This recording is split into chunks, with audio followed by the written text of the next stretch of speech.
माधु ने भेजा है। जी आइए।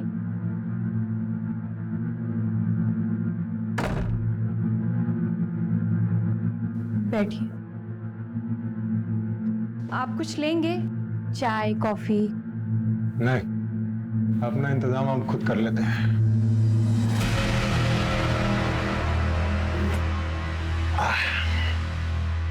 अरे तुम खड़ी क्यों? बैठो ना। ये क्या कर रहे हो? महादू आता ही होगा, उसी से बात करना। अरे माधु के आप कंचे खेलने आएगा? आओ। अरे मेरा हाथ छोड़ो, ये क्या कर रहे हो? शर्म नहीं आती अपनी होने वाली भाभी के साथ? अरे किसकी भाभी? तेरे वास्ते रोकड़ा पैसा दिया है माधु को। झूठ बोल रहे हो, ऐसा नहीं हो सकता। छोड़ मुझे।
सुनो, कोई लड़की को लाल कपड़े में जाते हुए देखा गया यहाँ पे? हाँ, अभी अभी एक लड़की ऑटो में बैठकर उस तरफ गई है।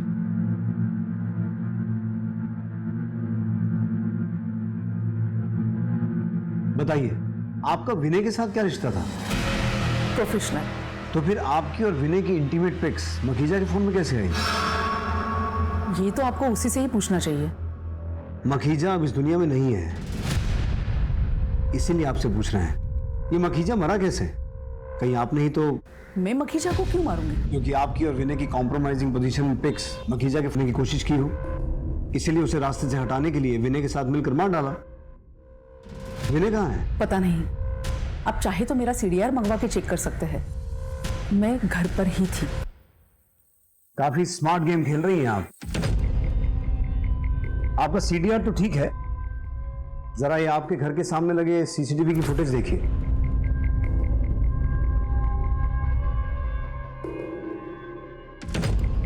आपके बेटे रोनी की विनय के साथ क्या दुश्मनी थी? पता नहीं किसकी नजर लग गई मेरी बेटी की गृहस्थ जीवन में। ये सब कैसे हुआ बेटा? मुझे तो खुद कुछ समझ नहीं आ रहा। सुबह तो ये ऑफिस के लिए निकले थे और रेवती को कॉलेज छोड़ना था। रेवती कौन है? नानखेड़ा से आई थी माँ। नानखेड़ा?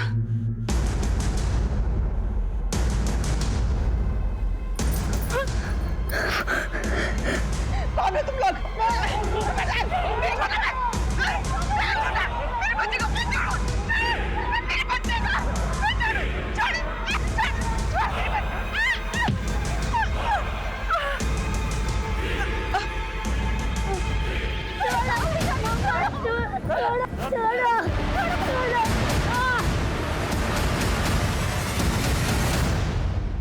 रोनी, विनय कहाँ है? How would I know sir? तुमने उसकी कार की हेडलाइट तोड़ी थी, उसे धमकाया भी था। किस लिए? वो हमारा कुछ पर्सनल प्रॉब्लम था। तो उस पर्सनल प्रॉब्लम को खत्म करने के लिए विनय के साथ कुछ किया नहीं ना? नहीं सर। मखीजा का मर्डर कैसे हुआ? I don't know. तुम्हें गुस्सा तो मखीजा पे भी होगा, क्योंकि उसके फोन में वो पिक्स जो थी।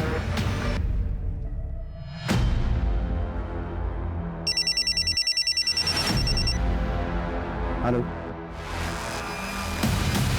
मेरे बच्ची को उठा के ले गए साहब। कौन लोग थे? बड़े अजीब लोग थे। मुंह पर कपड़ा बांध रखा था, मैं उन्हें पहचान नहीं पाई। रेवती के बारे में पूछ रहे थे। रेवती कौन?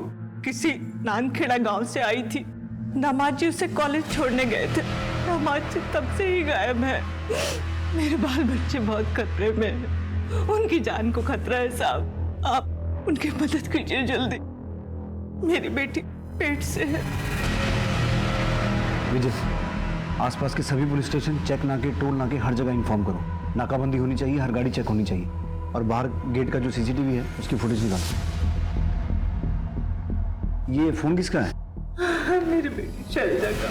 विजय, इसके मैसेजेस और कॉल लॉग चेक करो, हो सकता है कोई लीड मिले। जी आप चिंता मत कीजिए, हम पूरी कोशिश करेंगे।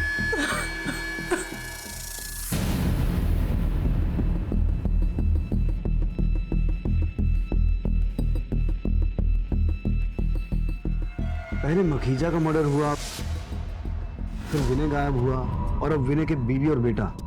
कहीं ये सब विनय का किया धरा तो नहीं है? मखीजा का मर्डर करके अपनी फैमिली को यहां से निकाल के धीरे धीरे गायब होने की कोशिश कर रहा।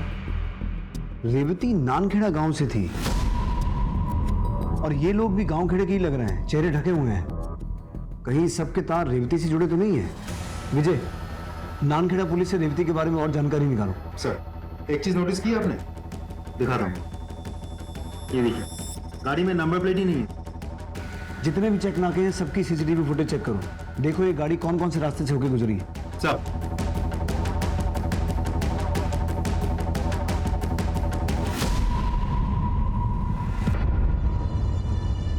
अम्मा जी प्रणाम। वो इंदौर पुलिस ने हमें पूछताछ करने के लिए कहा कि आपकी बेटी रेवती कैसी है और कहाँ है। रेवती,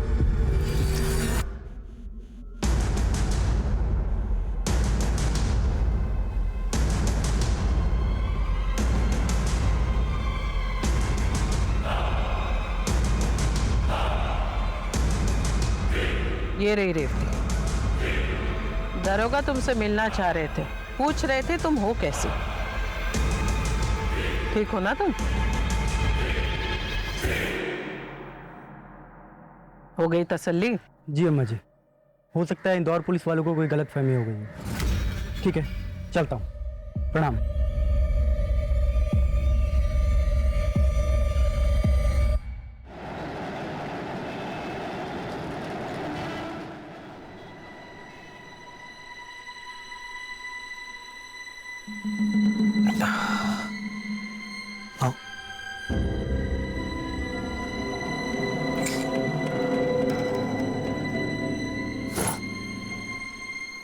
आज से यही अपना घर होगा। अब तुम्हें किसी से डरने की ज़रूरत नहीं है, इसे ही हम अपना आशियाना बनाएंगे। लेकिन मुझे यहाँ के लिए कुछ सामान खरीदना होगा। तुम उसकी टेंशन मत लो, मेरा पार्टनर है बिलाल, उसकी बीवी है बिल्लो भाभी, वो तुम्हारी खरीदारी में मदद कर देंगी।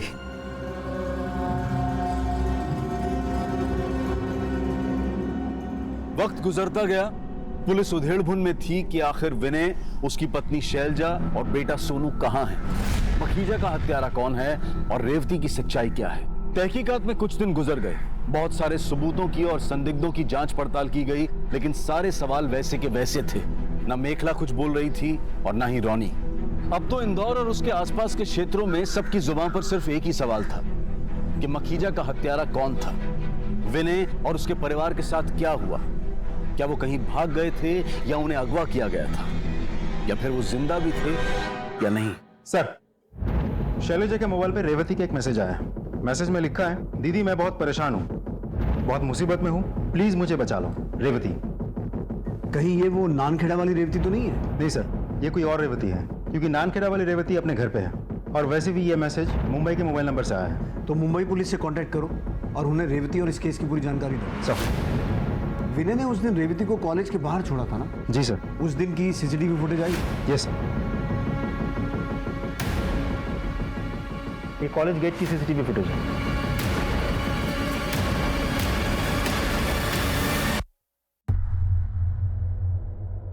ये तो कॉलेज के अंदर गई ही नहीं, ऑटो में बैठ के चली गई। और जो आदमी ऑटो में बैठा है वो कौन है? इस ऑटो का नंबर नोट करो और ऑटो वाले को ढूंढ के निकालो। सर। हाँ सर, इस लड़की को मैंने नए बाजार में छोड़ा था। ऑटो में बैठा ये लड़का कौन था? सर बातों से तो लग रहा था इसका दोस्त था। विजय, इस फुटेज से रेवती की फोटो लो।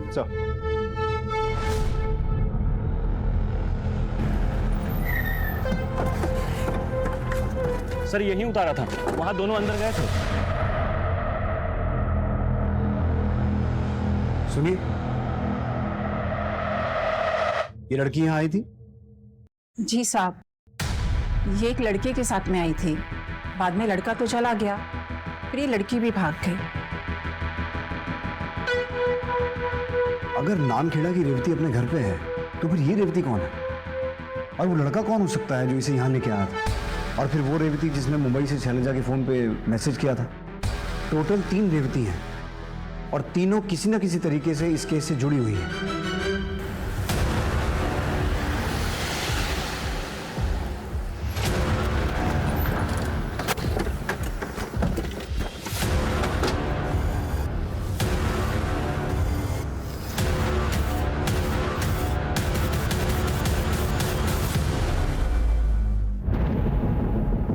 सर ये देखिए, चाकू से कई बार वार किया गया सर। आसपास चेक करो, देखो शायद कोई क्लू मिले। Sir lucky tell.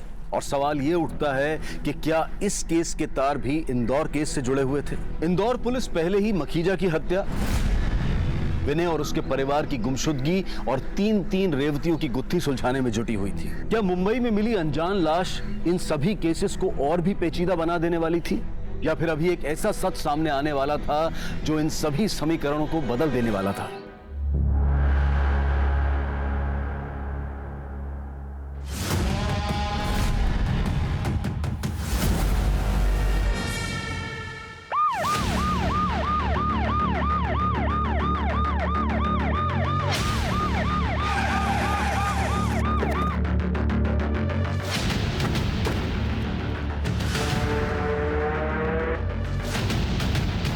किसने तुमने फोन किया था?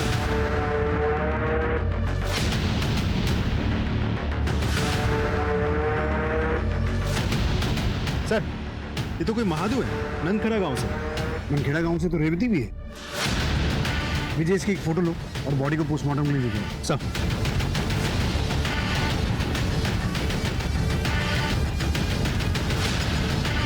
हाँ सर, यही लड़का था सीसीटीवी वाली लड़की के साथ। हाँ सर, यही लड़का था जो रेवती के साथ आया था। विजय, नानखेड़ा के पुलिस स्टेशन को इन्फॉर्म करो, हम महादू के घर पूछताछ के लिए आ रहे हैं। सब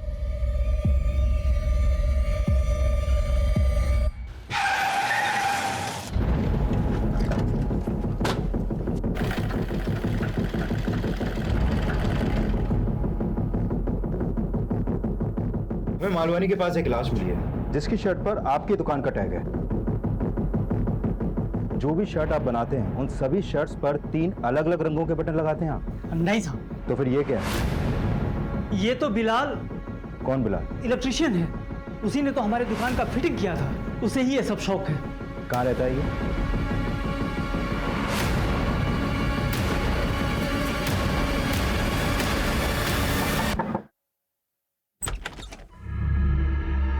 बिलाल का घर है?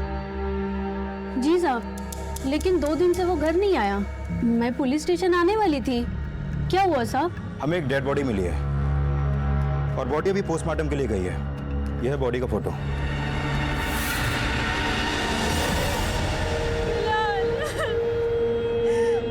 ये क्या हो गया? संभालिए अपने आप को।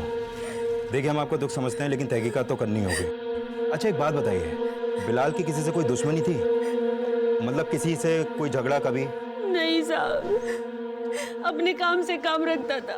ये बिलाल काम क्या करता था? उसका कोई दोस्त था जो उसके ज्यादा करीब हो? हाँ साहब, वो पिछली गली में शाम रहता है ना, उसके साथ काम करता था।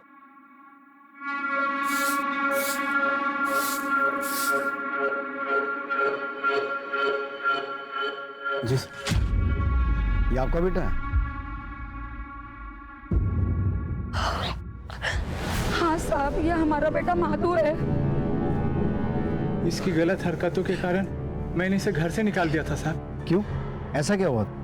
कोई काम धाम ही नहीं करता था, बस ताली पी के पड़ा रहता था साहब। आपको क्या लगता है उसके साथ किसी की कोई दुश्मनी थी, लड़ाई झगड़ा? यहाँ गांव में तो नहीं साहब, पता नहीं इंदौर में किसी से दुश्मनी हुई हो। तो उसने आपसे कभी संपर्क तो किया होगा, कभी कुछ बताया कि उसको किसी से खतरा है या ऐसा कुछ? नहीं साहब, हमारी उससे कोई बात ही नहीं हुई है। ठीक है, जैसे ही बॉडी का पोस्टमार्टम हो जाएगा आपको इत्तला करेंगे, आप बॉडी क्लेम कर सकते हैं। जी सर।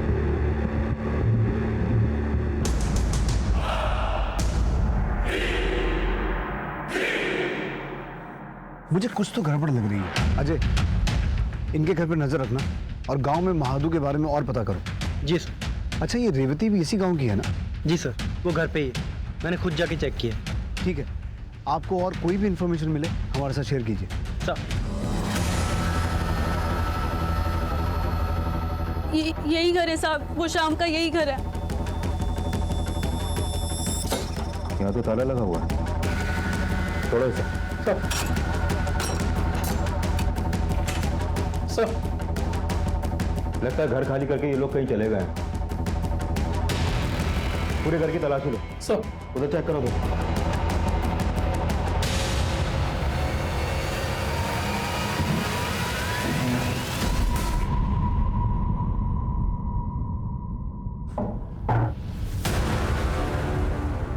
माने सर, ये खून के धब्बे लग रहे हैं मुझे। फोरेंसिक टीम को बुलाओ और ये ब्लड पार्टिकल बिलाल की डेड बॉडी से मैच करके देखो। हो सकता है ये उसी का ब्लड हो।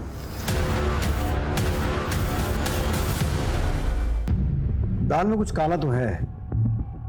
पहले मखीजा का मर्डर हुआ, फिर विनय गायब हुआ, सोनू और शैलजा गायब हुए, फिर महादू की हत्या हुई और अब ये तीन रेवती। सर, एक बात मुझे बहुत खटक रही है। अगर मखीजा का हत्यारा विनय है तो क्या मखीजा की हत्या का बदला लेने के लिए किसी ने विनय के परिवार को किडनैप किया, या फिर विनय ने खुद अपने परिवार को किडनैप करवाया और बाद में सब गायब हो गए? अब ये विनय हत्यारा है या खुद विक्टिम है? ये भी तो हो सकता है कि मखीजा का मर्डर किसी और ने किया और विनय को उसके परिवार के साथ किसी और ने किसी और वजह से अगवा किया। पर वो है कौन? और इन तीन रेवती का इस केस से क्या कनेक्शन है? रेवती और शाम के रूम में मिले खून के धब्बे आपके पति बिलाल के ही हैं। साहब, ये रेवती और शाम ने मेरे शौहर को मारा है। आप इन दोनों को जेल में ठूस दो। हमने शाम का फोन सर्विलेंस पे डाल दिया है। जैसे वो फोन ऑन करेगा पकड़ा जाएगा। आपके पास रेवती का कोई नंबर है? नहीं साहब। ये बात समझ में नहीं आ रही है। ये रेवती है कौन, ये आई कहाँ से और इसका इंदौर की शैलजा से क्या रिश्ता है? एक मिनट।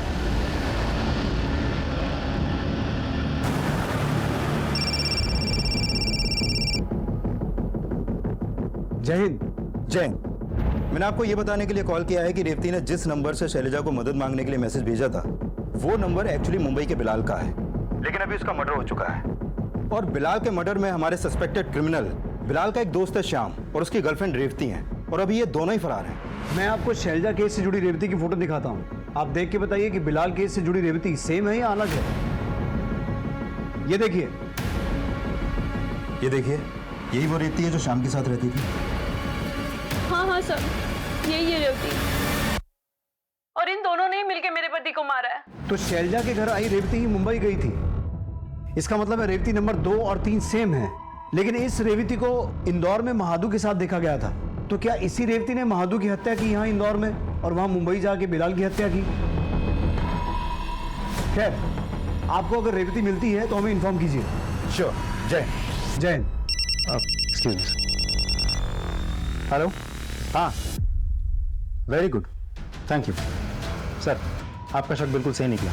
मखीजा के मोबाइल में विनय और मेखला के जो पिक्चर्स मिले थे वो हमारी टीम ने बहुत डिटेल में स्टडी किया। उसमें माइक्रो लेटर्स में उस मोबाइल कंपनी का वाटरमार्क है जिसमें पिक्चर्स खींचे गए थे। सर, मखीजा का मोबाइल किसी और कंपनी का था, लेकिन पिक्चर्स खींचने वाले ने ब्लूटूथ के जरिए पिक्चर्स ट्रांसफर किए थे, इसलिए ज़्यादा कुछ पता नहीं चल पा रहा था। पिक्चर्स क्लिक किसने की? मेखला के ड्राइवर ने। तुम मेखला के ड्राइवर हो? जी सर।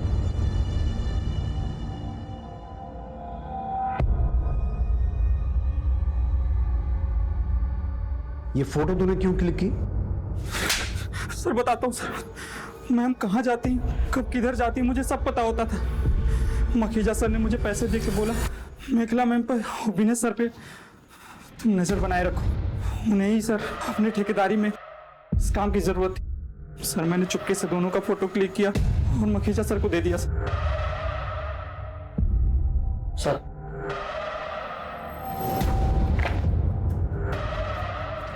सर, इसके कॉल डिटेल्स आ गए। जिस वक्त मखीजा का मर्डर हुआ था तो उसके घर के आसपास क्या कर रहा था? कहीं तूने ही तो मखीजा का मर्डर नहीं किया? नहीं साहब, मैं तो मेखला में उनको लेके गया था। लेकिन सर मखीजा के मर्डर के समय मेखला का फोन तो उनके घर पे था। मेखला का फोन घर पे था, मेखला घर पे नहीं थी। कहाँ गई थी आप? मैं अपने घर पर ही थी। आपके ड्राइवर ने बयान दिया है कि उस दिन वो आपको मखीजा के घर लेके गया था। मेखला जी, आपके घर से लेकर मखीजा के घर तक जितने भी सीसीटीवी कैमरा हैं, हमने सबकी फुटेज मंगवाई है। किसी न किसी सीसीटीवी में आप कैप्चर हो जाएंगे। आप पढ़ी लिखी महिला हैं। यहाँ तो बड़े बड़े क्रिमिनल्स पुलिस की मार सह नहीं पाते और सच उगल देते हैं। और सोच लीजिए आपका क्या होगा, ये आपका क्या होगा। नीतू, इन्हें तब तक मारो जब तक ये सच न बोले। मैं सब सच बताती हूँ। I am sorry. मैंने मखीजा को जानबूझकर नहीं मारा। उसने दोपहर 12 बजे सोशल नेटवर्किंग साइट पे हमारे पिक्चर्स वायरल करने की बात लिखी थी। मैं डर गई थी। उससे यही रिक्वेस्ट करने के लिए मैं उसके घर पर गई, लेकिन उसने वहां बदतमीजी की। मैं बहुत गुस्से में आ गई और वहां पर पड़ा एक फ्लावर वास उठाया और उसके सिर पे मारा। जख्म बहुत गहरा था और मखीजा की वहीं पर डेथ हो गई। मैं डर गई थी। मेरे समझ में नहीं आ रहा था कि मैं क्या करूं। मैंने जैसे तैसे अपने आप को कंट्रोल कर लिया। ये सोच लिया कि जो होना था सो हो गया। मुझे एक आइडिया आया, अगर इस मर्डर का ब्लेम विनय पे आता है तो उसकी वाइफ को हमारे रिश्तों के बारे में पता चलता और वो उसे छोड़ देती। फिर मैं विनय के साथ शादी कर पाती। मैंने विनय को प्रमोशन देके उसके लिए एक आईडी कार्ड बनवाया था। उसे सरप्राइज देना चाह रही थी, तो वही आईडी कार्ड मैंने मखीजा के डेड बॉडी के पास रखा। आपने अपने ही बॉयफ्रेंड को मर्डर केस में फंसाने की कोशिश की? वो तो बस थोड़ी दिनों के लिए ही फंसा ना, क्योंकि वहां पर ना तो विनय के फिंगरप्रिंट्स थे और ना ही कोई सबूत था, क्योंकि विनय वहां पर गया ही नहीं था और उसने मर्डर किया ही नहीं था। तो वो बस थोड़े दिन में ही बच निकलता। अभी कहाँ है विनय? यही तो समझ में नहीं आ रहा है सर, लेकिन पता नहीं क्यों मेरा मन कर रहा है कि विनय खतरे में है। प्लीज उससे बचा लीजिए। कहीं ऐसा तो नहीं कि इतना कुछ होने के बाद भी विनय ने शादी से मना कर दिया और आपने उसे मार डाला और उसके परिवार को अगवा करके उनके साथ भी कुछ भला बुरा किया? मैंने सिर्फ मखीजा को मारा है और वो भी एक्सीडेंटली। अलग अलग हादसों से जुड़ी रेवती नंबर 2 और रेवती नंबर 3 अलग अलग नहीं है, बल्कि एक ही रेवती है। इस हैरत अंगेज सच के सामने आने से इस केस में एक बड़ा उलटफेर हो गया। सारे बिखरे हुए पहलू एक दूसरे से जुड़ गए और होली के दिन शुरू हुई अपराधों की एक कड़ी पुलिस के सामने खुलने लगी। अब जरूरत थी उन सभी अपराधियों को पकड़ने की, विनय और उसके परिवार को बचाने की। पुलिस तुरंत एक्शन में आ गई। मिशन रिस्की था, लेकिन रिस्क तो पुलिस की ड्यूटी का एक अहम हिस्सा है। और इसी दौरान पुलिस को एक अहम खबर मिली।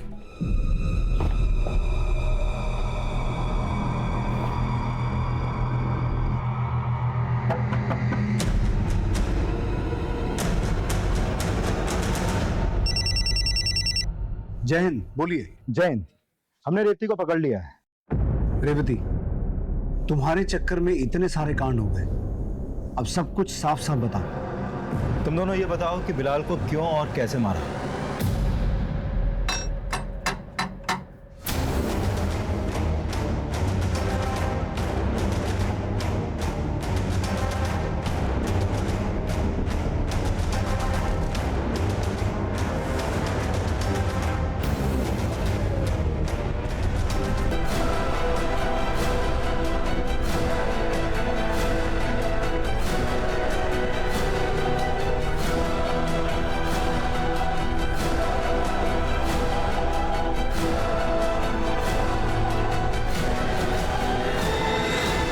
फिर मैं श्याम की मदद से इन सब से दूर मुंबई चली गई। तो तुम सिर्फ थोड़ी देर छिपने के लिए शैलजा के घर गई थी और फिर मुंबई चली गई। यहाँ पहले विनय गायब हुआ, फिर शैलजा और सोनू गायब हुए, महादू का मर्डर हो गया। क्या शैलजा दीदी की पूरी फैमिली गायब हो गई? हे भगवान, कहीं मेरी अम्मा जी को ये पता तो नहीं चल गया कि मैंने उनके घर में आश्रय लिया था? और अम्मा जी ने ही तो मैंने उनके घर में आश्रय लिया था और अम्मा जी ने ही तो उन्हें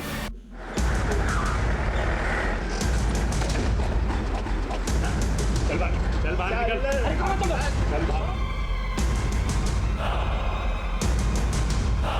रेवती कहाँ है? उसे तो मैंने कॉलेज के गेट पे छोड़ दिया था। मुझे कैसे पता होगा कि वो कहाँ? मैं वार्निंग दे रहा हूँ, अगर पुलिस के काम में दखलंदाजी की तो मुझे गोली चलानी पड़ेगी। ए दरोगा, क्यों मेरे हवेली की तलाशी लेना चाहते हो? आपकी बेटी रेवती कहाँ है? तो घर पे। बुलाइए। रेवती,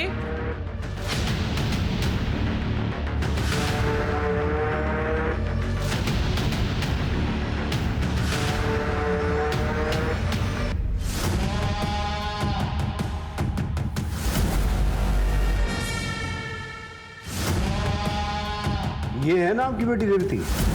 आप समझिए आप कि आपके घर की तलाशी क्यों लेनी थी। तलाशी लो पूरे घर की।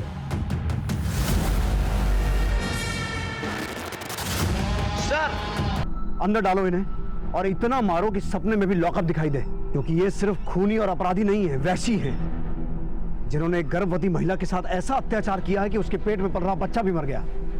और अम्मा जी, पूरी कोशिश करूंगा कि कानून आपको कम से कम फांसी की सजा तो दे।